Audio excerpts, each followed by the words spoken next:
Estamos contando com todos vocês. A presença de vocês é muito importante para nós. E sábado agora também, nós vamos ter o começo da festa, né? Nós vamos estar comemorando também sábado uma palestra aqui, um seminário que vai ter aqui na casa, porque geralmente as reuniões de sábado vem pouca gente, mas como sábado é tipo um seminário, o tempo é 1h30 de palestra, e eu gostaria de contar com todos vocês, porque o tema que vai ser falado aqui é muito importante no sábado, tá? Então nós contamos com todos vocês no sábado e na terça-feira. Terça-feira que vem vai ser o encerramento das atividades da casa. Na quinta-feira que vem, na próxima quinta-feira, o coral da casa, o coral Estrela de Luz, vai cantar para nós. Quarta-feira? Aliás, é quarta-feira. É na quarta-feira que vem, dia 25.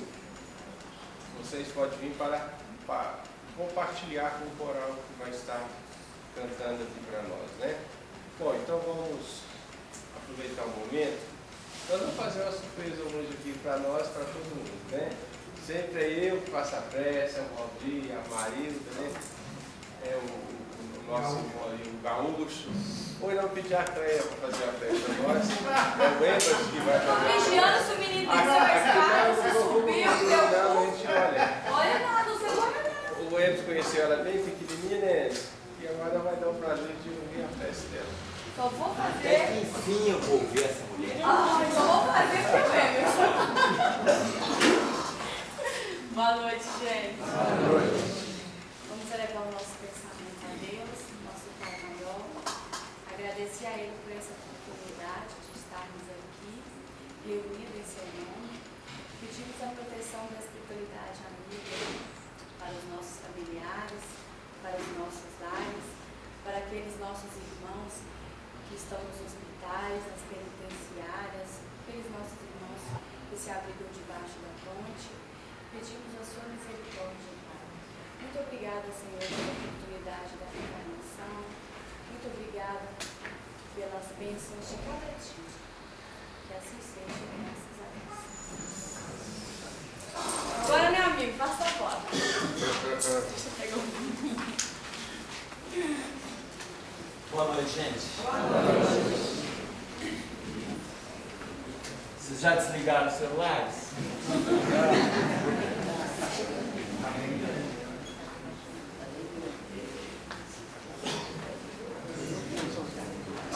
Olha um paninho alto lá para mim, voltinho. Porque não vai sair. Olha esse aqui, por favor.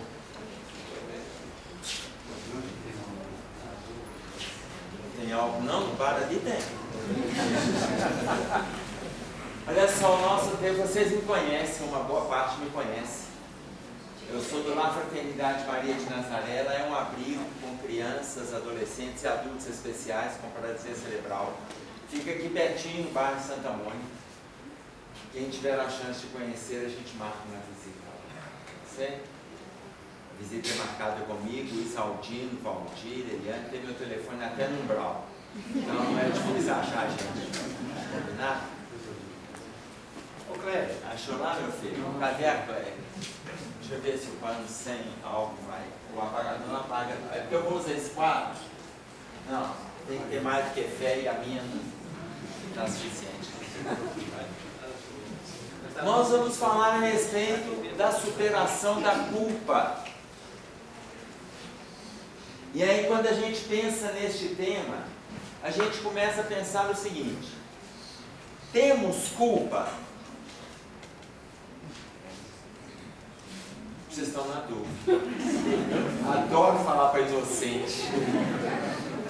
Aqui, quem sente mais culpa, o homem ou a mulher? Normalmente a mulher.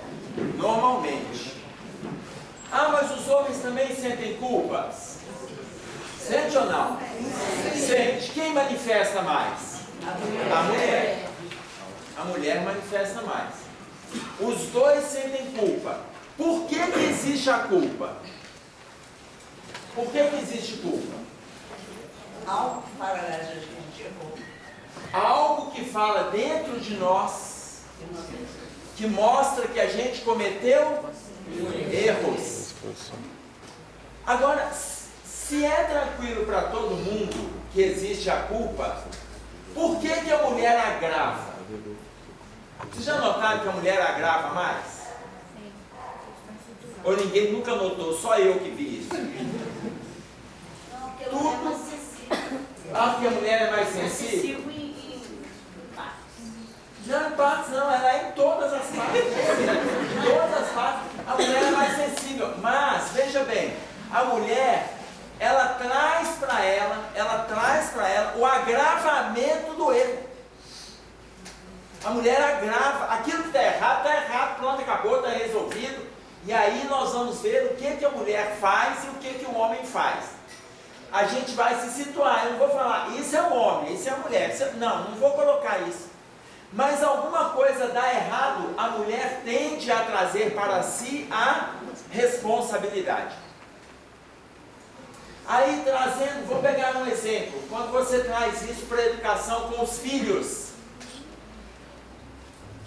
O homem está lá lutando pela educação, pelo trabalho e tal. A mulher também, lutando pela educação, pelo trabalho, pela formação e tal. Lá na frente, aquele filho resolve não fazer nada.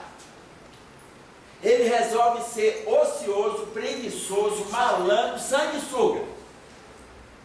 Quem mais se culpa nessa educação? O homem ou a mulher? Mulher. Nossa, vocês falaram em puro com tanta força que eu acredito também que seja ela. Por que o homem não se culpa? Porque o homem para pensar e ele fala assim: eu fiz o melhor que eu pude. A mulher fala assim: o que faltou eu fazer? Entenderam a diferença? A mulher está sempre achando que ela podia fazer mais. E o homem entra na relação de limite. Aí Santo Agostinho, no capítulo 14 do Evangelho segundo o Espiritismo, honrai vosso pai e vossa mãe. No item 9, a ingratidão dos filhos e os laços de família, Santo Agostinho coloca para nós assim: após os pais, veja bem, está falando do casal, após os pais terem feito tudo pelos seus filhos, permaneçam com a consciência tranquila, independente do produto que esse filho venha dar. Entenderam? Após os pais terem feito tudo pela educação dos seus filhos, permaneçam com a consciência tranquila, independente do produto que esse filho venha dar. Quem normalmente abraça essa consciência tranquila? O homem. Eu não estou dizendo que ela fica 100% plena, não, gente. Eu estou colocando que o homem não se cobra e a mulher fica ali no processo de autotormento. Não quer dizer que um acertou e o outro errou, porque os dois cometem erros. Por isso que existe a culpa. Por isso que existe a culpa. Mas o primeiro passo é reconhecer que existe a culpa. Então,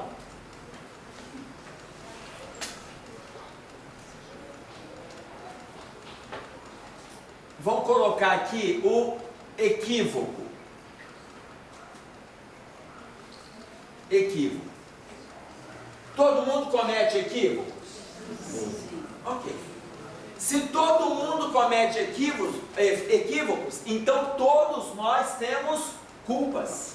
Todos nós temos. Todos nós temos. Aí eu não me culpo de nada. Aí nós temos um outro problema. Isso se chama arrogância. Porque ele nem descobriu dos erros que ele cometeu. Entenderam o tamanho do problema? Ele nem descobriu. Equívocos todos nós cometemos. Só que isso é tão grave que não é dessa encarnação. A gente vai trazendo equívocos de outras encarnações. Por exemplo, pensem rápido.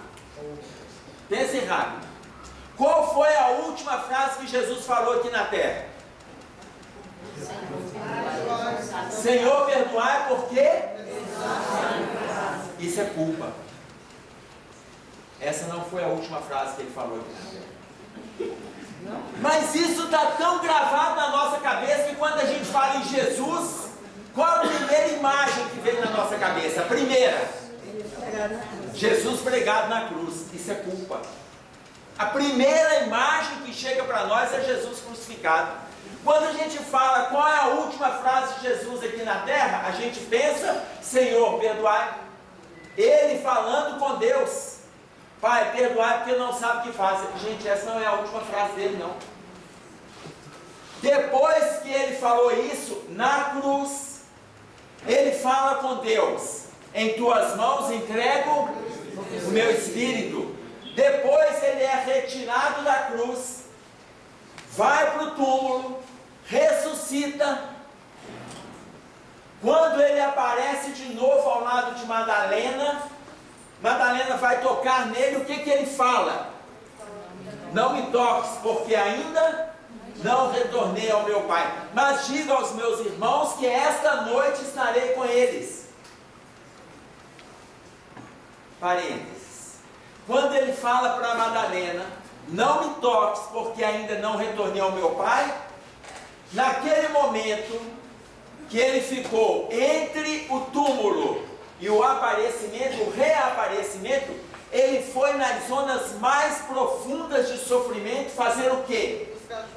Resgatar Judas? Não. Ele foi levar um alívio para Judas e para os espíritos que estavam ali envolvidos com ele. Ele não foi resgatar Judas. Atenção.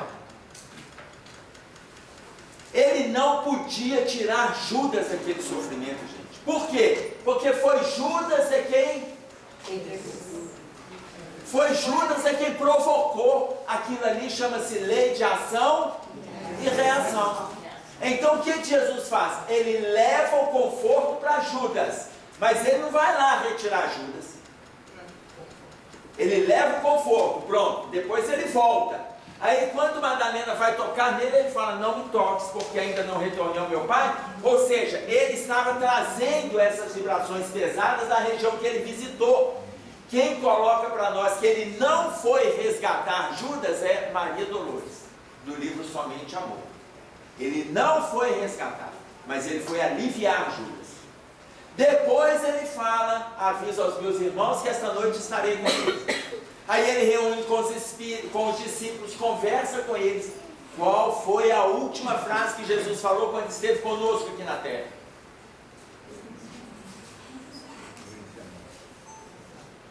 Vocês têm até meia-noite para responder.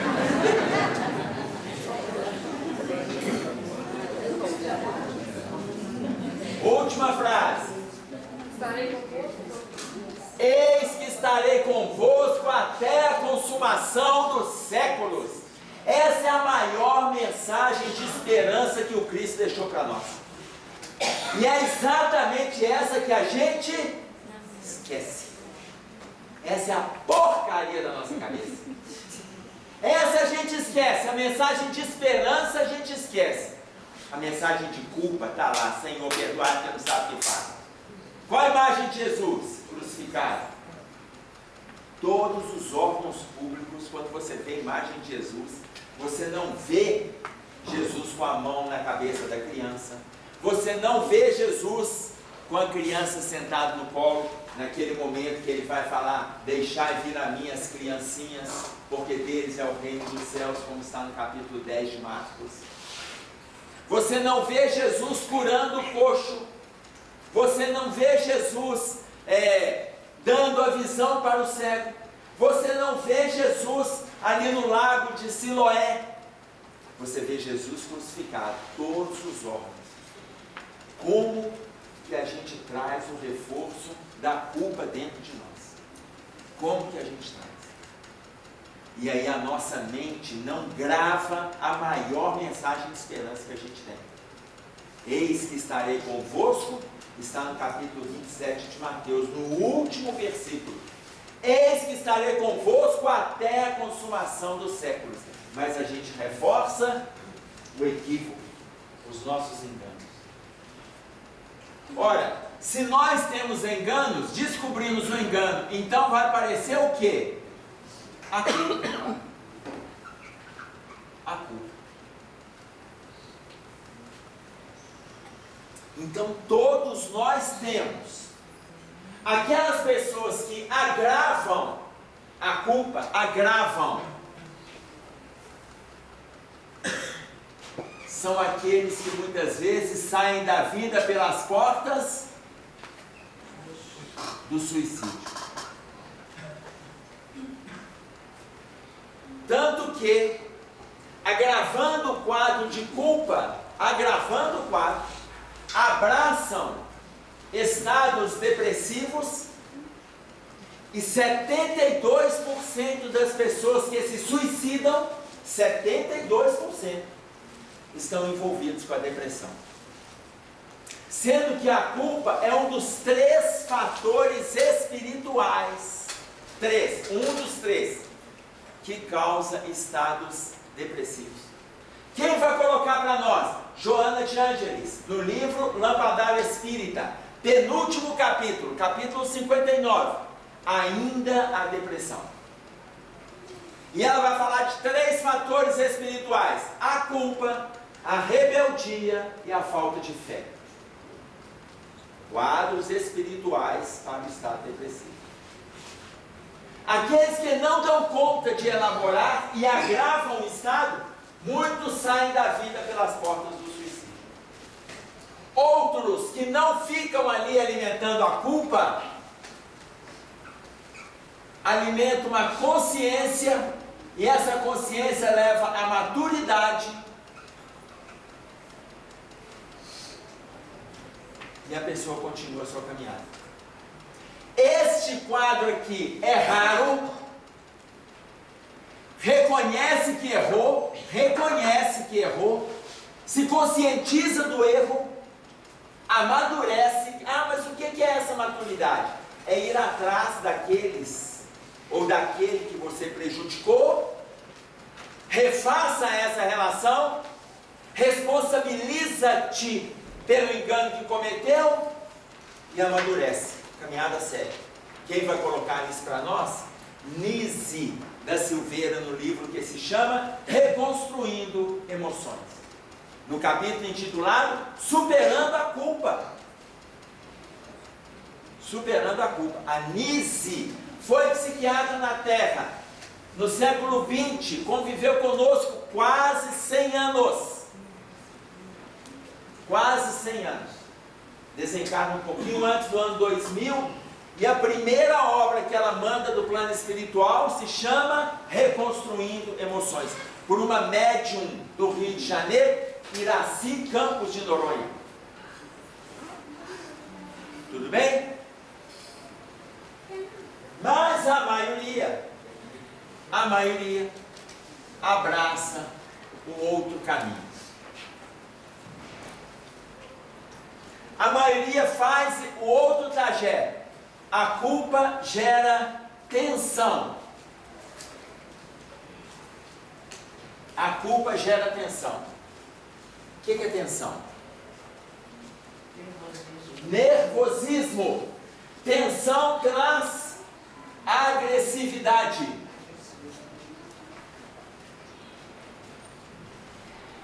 Tensão gera agressividade. Agressividade traz doenças.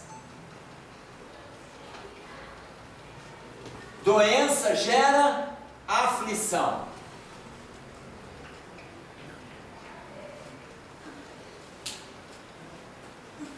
Vamos entender esse pedacinho?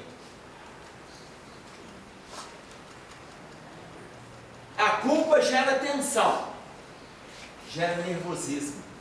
Isso fica todos os dias, quando a coisa vai se agravando. Depois ameniza, já não é todo dia, mas é toda semana. Aí ameniza, já não é toda semana, mas todo mês ainda tem aquilo ali que está na cabeça da criatura. Muitas vezes ela passa encarnações com este estado de culpa. Quando ela não consegue diluir isso ao longo da encarnação, ela vai carregando nervosismo em tudo que ela se envolve. Quando ela está se sentindo culpada, muitas vezes ela não dá conta de perceber, mas ela agride sem querer. Você já agrediu alguém sem querer? Ou não? Já, com palavras, com gesto, com mau humor. Todo mundo agrediu sem querer? Depois que a gente agride sem querer, como é que a gente faz? Vai lá e pede a mulher, o homem não. Homem pede desculpa? Não. Homem é difícil. Não, homem é um ser humano difícil. Ô racinha, oh meu Deus. Homem é difícil, gente. Homem não pede desculpa. Traz isso para o relacionamento afetivo. Sejam eles namorados, sejam eles casados, homem não pede desculpa não. Homem descobre que ele pisou na bola. Nossa, mãe, ele não vai pedir desculpa para ela. Ele leva um bombom para ela, convida para comer uma pizza, chama para passear, fala que quer ir na casa da sogra dele, que ele está com saudade, mas ele mente. E ainda vira vítima no final da cena, não vira? O homem é difícil. Mas eu posso falar de cadeira, porque, né? Então veja, quem normalmente reconhece que erra é a mulher. A mulher reconhece com mais facilidade. Aí entra o que o senhor colocou no início, a questão do emocional.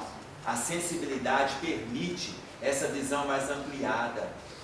A racionalidade masculina dificulta, porque o homem, inúmeras vezes, lá quando ele era menino, ele não foi educado para ser frágil. E ele aprende que pedir desculpa é fragilidade.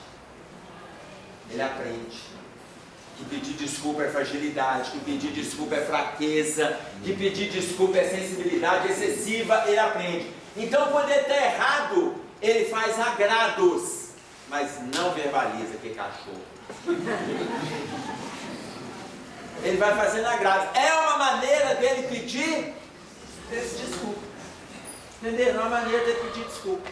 Mas quantos de nós agredimos sem querer? Só de estar agredindo sem querer, nós temos que nos avaliar. Ah, todo mundo que agride é porque está carregando culpa? Não. Todo mundo carrega culpas. E nem sempre faz da culpa mecanismo de agressão. Aqui já começa o agravamento. Está claro? Tudo bem. Aí olha o que Emmanuel coloca para nós. Quantas enfermidades nascem dos pântanos da amargura? E quantos crimes se configuram no extravasamento da cólera? Quantas enfermidades nascem dos pântanos da amargura? Ou seja, está doente, está triste, está tenso, você abre porta para doenças. E quantos crimes se configuram no extravasamento da cólera?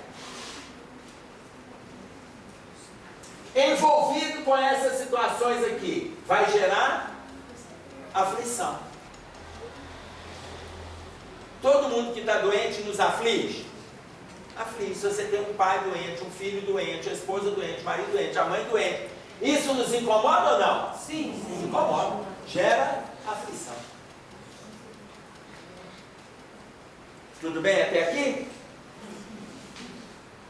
Se a pessoa não tiver consciência da necessidade de trabalhar isso, ela pode, enquanto ela está aflita, ela vai repetir novos movimentos de tensão. Ou ela sai da aflição. A maioria de nós chegou na religião, qualquer religião, mas eu vou dar exemplo da doutrina espírita. A maioria chegou por... Eu achei que você ia falar por amor. Por amor a si mesmo, né? Doido para sarar. A maioria chegou por dor. A dor aflige ou não? A dor é a manifestação do nosso quadro de doença. Doença é um movimento de agressão. Quando não é agressão a terceira, é um movimento de auto-agressão. Entenderam? A maioria de nós. A pessoa pode ficar aflita e continuar tensa, depois agride, adoece, agrava, ou ela pode sair disso aqui. Tudo bem? Até aí tem dúvida? Não? Tranquilo até aí? Tudo bem. Então, O que a Joana de Ângeles vai colocar para nós quando chega nesse movimento de aflição? Lembrança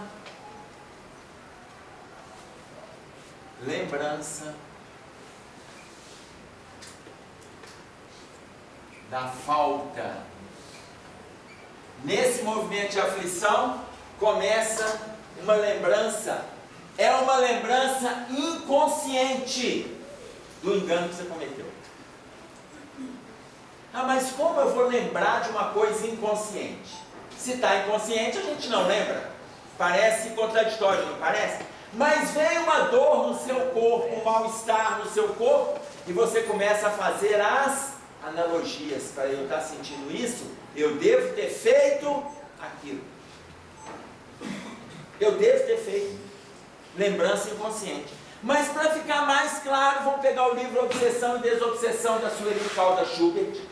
E nós vamos ver no capítulo 6, vocês vão lembrar desse quadro, aquela mulher que ela tinha fortes dores nas pernas. Dores nas pernas. A dor na perna era o quê? Doença. Nesse momento que ela tinha dores nas pernas, ela estava fazendo o quê? Agredindo. A quem? A ela. Nesse movimento que ela estava se agredindo, anterior a essa agressão, ela andava tensa. Anterior à tensão, havia situações de culpa, que nós vamos ver agora. Isso tudo no mecanismo inconsciente. E aí ela é indicada por uma pessoa que ela tinha que vai no médico, vai no outro, etc. Ela vai procurando. Nenhum médico descobre nada. Descobriram nada nela. E aí alguém falou com ela assim: procura a casa espírita. Vai na casa espírita, você faz tratamento lá, você vai saber o que está te acontecendo. E ela vai para a casa espírita. Quando ela chega na casa espírita, frequenta aqui, faz tratamento ocular, vai tomando passe, se envolve com as tarefas e as dores nas pernas ali. Depois de mais ou menos 3 anos que ela estava envolvida com o trabalho, já na reunião mediúnica, uma entidade se manifesta. O que o Espírito fala?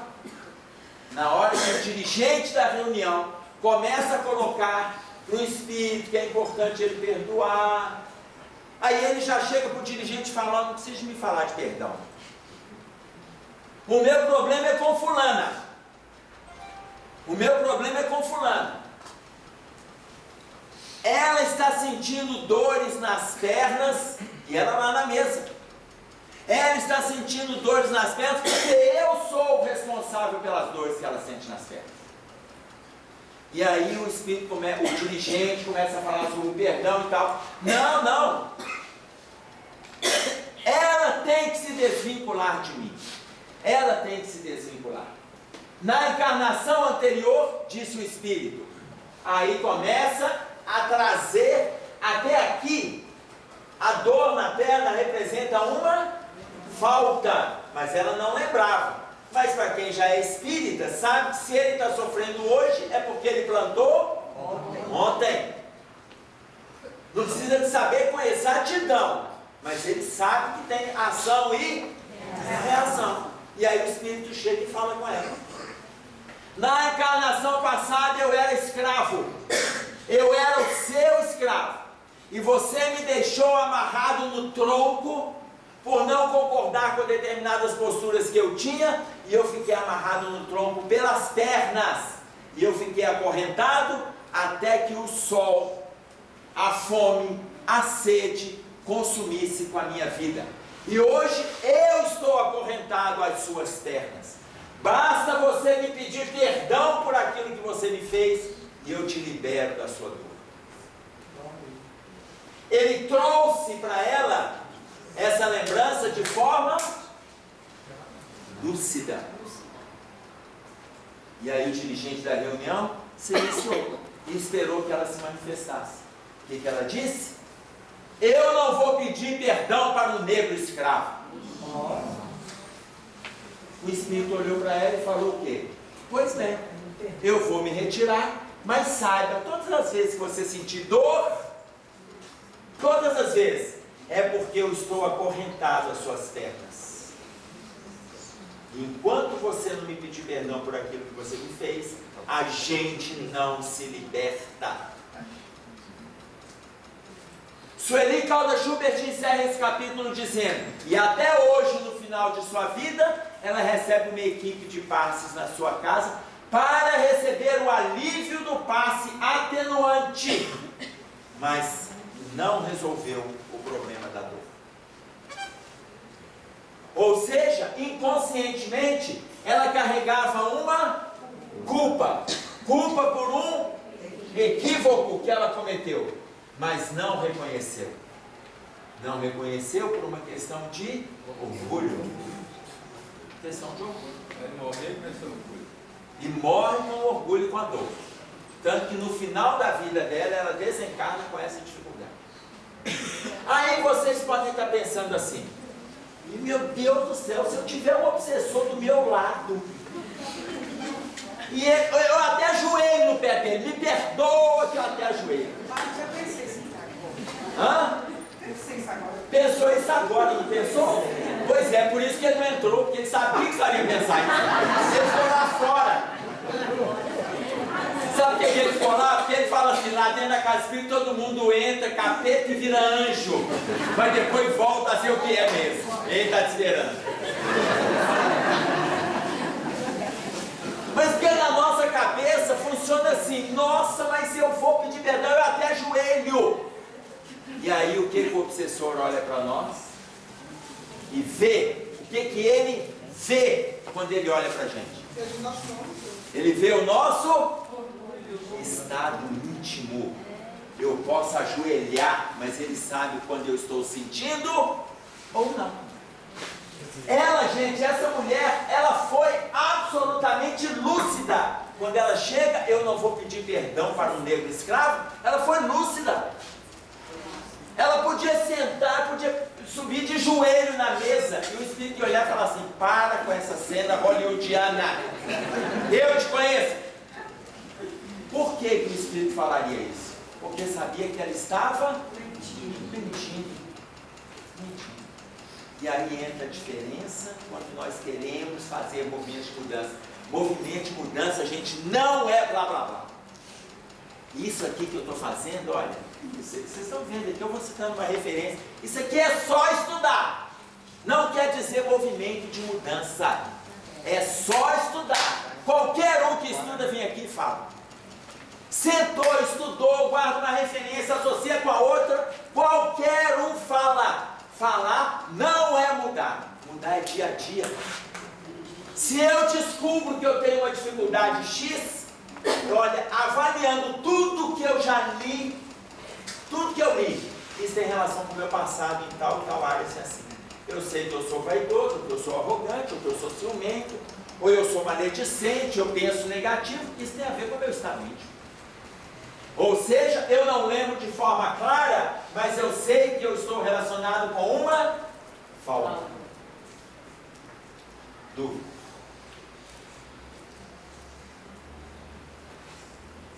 Pode falar. Oi, o seguinte, a nossa culpa, a nossa equipe, dessa do nosso tempo, geralmente do passado, hoje, eu tenho a consciência de tudo que eu fiz de errado, eu fiz a intenção de fazer novamente. Sim. Certo? Só que, quando eu errei, eu não tinha essa consciência de hoje. Sim. Das minhas culpas, meus fantasmas. Mas assim, isso não faz parte da minha condição, porque se eu erro lá, é porque o meu conhecimento era menor. Hoje eu tenho mais conhecimento de mim, né, e das coisas da vida. Então assim, quando eu erro e adquiro essa coisa lá atrás, eu trago essa coisa, faço um exercício lá atrás, que eu tinha menos conhecimento. Hoje eu tenho mais conhecimento. E como eu trabalho isso? Porque eu não vou falar que eu sou bicho, mas eu era mais ignorante. Certo? Sim. Hoje eu tenho um pouquinho mais de conhecimento. Então, como lidar com isso? Sempre assim, se a gente nasce simples e ignorante, você vai evoluir, né? E adquirindo conhecimentos, né? Então, quando eu E hoje tem. E hoje não tem. Mas eu carrego a culpa. Carrega. Como que vive com isso? Vou te contar daqui a pouco. Não espera nem a gente chegar no final. Se eu já contar, você vai embora. Isso se chama ansiedade. Vai agravar o erro. Não fica ansiosa não. Então veja. E o que é interessante nessa observação que ela está fazendo? Antes eu não conhecia. Isso é para todos nós, não é? Olha, se isso é para todos nós não conhecemos antes. Hoje já conhecemos, concorda? Todo mundo concorda? Já conhecemos muito? Já não daria para a gente mudar muito? Dá ou não dá? Dá. Dá para a gente mudar muito. Não, eu não quero nem falar do leão que está aqui dentro, eu vou falar do gatinho. O leão só cuida dele em casa. Aqui, se dá para a gente mudar, dá para a gente mudar pelo tanto que a gente conhece. Ok, então eu vou pegar um exemplo simples de coisas que todos nós conhecemos.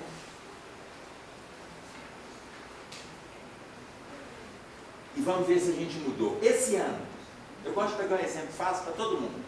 Esse ano, quem não mentiu de janeiro para cá, levanta a mão.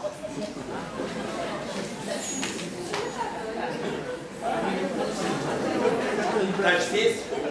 Então, peraí. Segundo semestre, quem não mentiu de julho para cá, levanta a mão.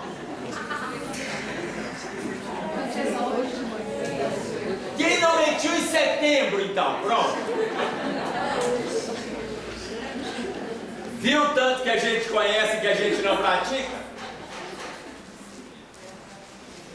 Olha a nossa dificuldade, não basta conhecer. Quando Paulo escreve aos Coríntios, na primeira carta, no capítulo 6, no versículo 12, tudo me é lícito, mas nem tudo me convém. E nós entendemos assim, tudo me é lícito e tudo me convém. Porque nós conhecemos, mas ainda não melhoramos, não praticamos, não modificamos.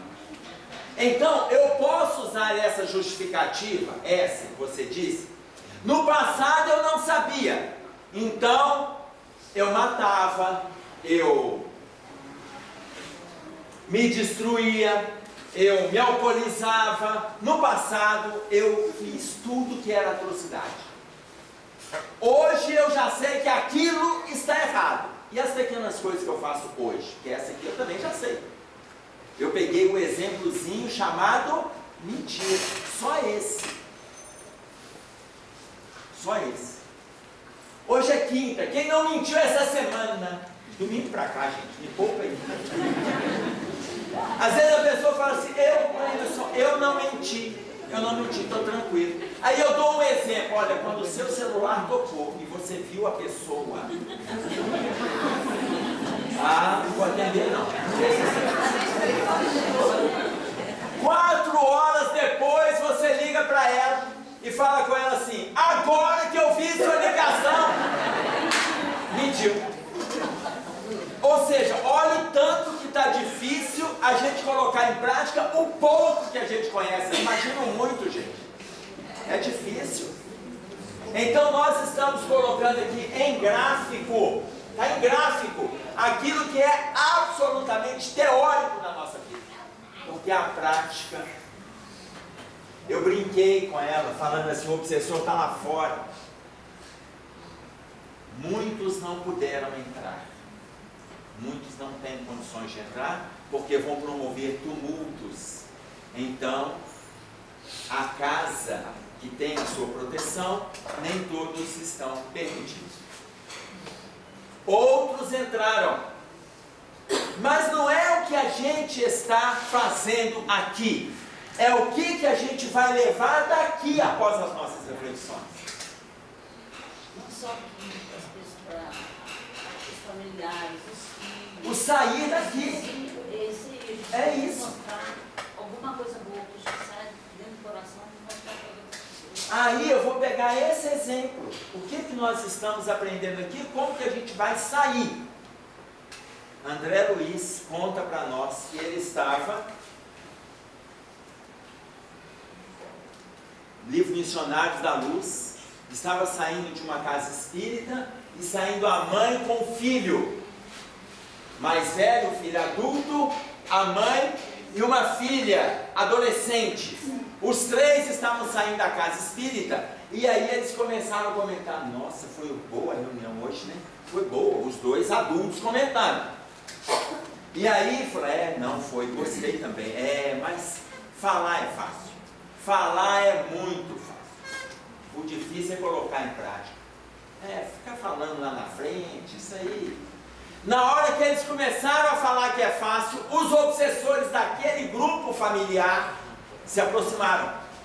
Na hora que se aproximaram, Alexandre coloca a mão na cabeça da adolescente e ele começa a intuir a adolescente para falar o que ela assistiu na reunião.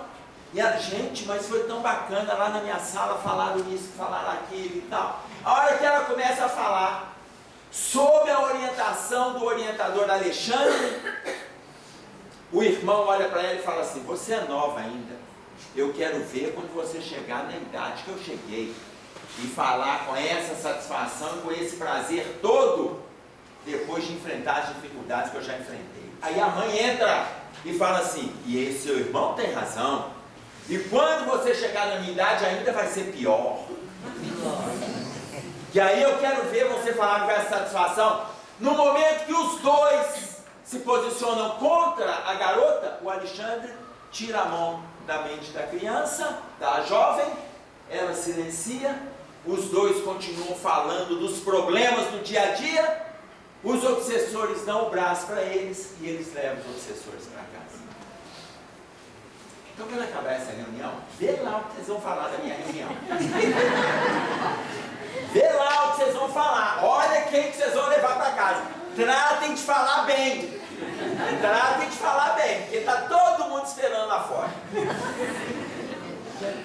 Olha o que a Joana coloca para nós. Após a lembrança da falta, ela coloca a ideia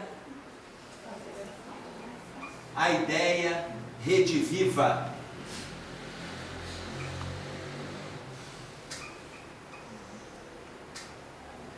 Quando eu citei esse exemplo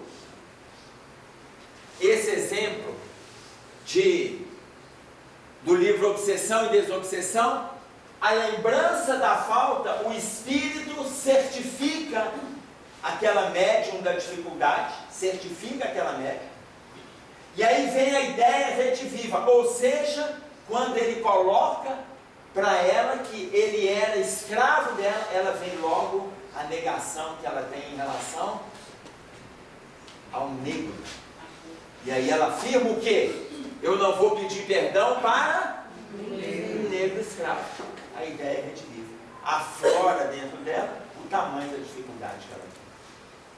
E aí a Joana coloca para nós que aqui vem o remorso.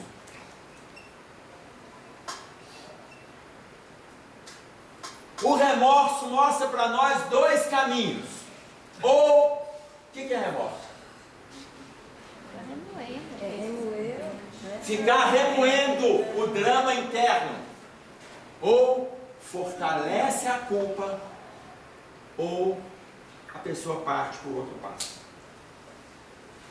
Se fortalecer a culpa, ela começa a repetir novos enganos. E aí vai fazendo isso tudo aqui outra vez. E aí, gente, vocês estão vendo o tanto que é difícil? Nós estamos só teorizando sobre a culpa. Por que que a gente carrega essa bendita há séculos? Aqui, a gente vai repetindo. A gente vai remoendo e justifica. Aí eu fiz isso porque ele é assim, assim, assim. Eu fiz isso porque ela também pensa daquele jeito lá e ela não merece também que eu faça diferente. Ela tem que pagar por tudo aquilo que ela fez. Ou seja, eu vou remoendo, só que eu vou remoendo isso há quanto tempo? Há encarnações, há séculos. E aí a gente vai repetindo os enganos. Está difícil? Está difícil? Não, mas está difícil para entender? Então tá, para tirar a culpa está difícil. Mas eu também não estou aqui para tirar a culpa de ninguém. Não estou aqui para salvar ninguém. Eu estou aqui só para trazer o que eu estudei, combinado? Oi. Paulo fala que maldito onde eu sou, o bem que eu tenho que fazer eu não faço, mas o mal que eu não quero fazer, esse sim eu faço. Como é que a gente pode conviver com o sentimento de culpa sem perder o alto amor? Aqui, como conviver com o sentimento de culpa sem perder o alto amor? Esse passo que o Valdir está perguntando é a palavrinha que está aqui. Vocês estão vendo aqui? Não? Está vendo como é que a ansiedade atravessa o salão? Mas o que Paulo quer dizer para nós? Capítulo 7 de Paulo aos Romanos. Capítulo 7, versículos 19, 20 e 21. O mal que eu não quero, eu faço. O bem que eu quero, eu não faço. Ora, se eu faço o que não quero, já não sou eu quem faço, mas é o pecado que habita em mim. O último versículo, 21. Acho então esta lei em mim: quando quero fazer o bem, o mal está comigo. Olha bem, o mal que eu não quero, eu faço. Por que o mal que eu não quero, eu faço? O bem que eu quero, eu não faço. Cai só para essa encarnação. O mal que eu não quero, eu faço. Qual foi a perguntinha que eu falei?